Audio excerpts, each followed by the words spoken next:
The night Max wore his wolf suit and made mischief of one kind and another. His mother called him, Walter!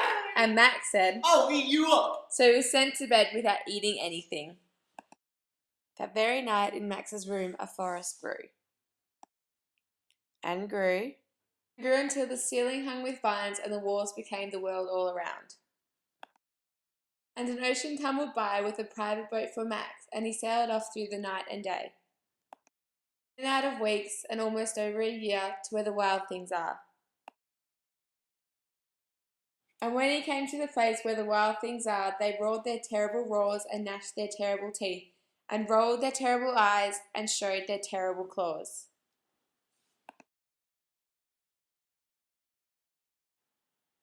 Be still, said Max, and tamed them with the magic trick of staring into their yellow eyes without blinking once, and they were all frightened and called him the most wild thing of all.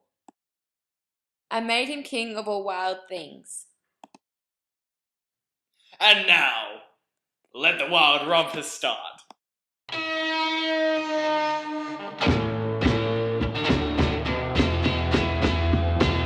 Wild thing, you make my heart sing.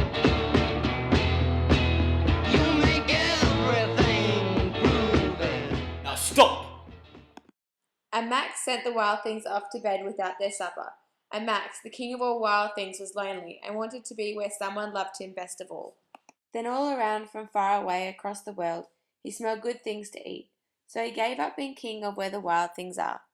Wild things cried, Oh, please don't go. We'll eat you up. We love you so. No! said Max. The wild things roared their terrible roars and gnashed their terrible teeth and rolled their terrible eyes and showed their terrible claws. But Max stepped into his private boat and waved goodbye. And sailed back over a year and in and out of weeks and through a day and into the night of his very own room where he found a supper waiting for him, and it was still hot.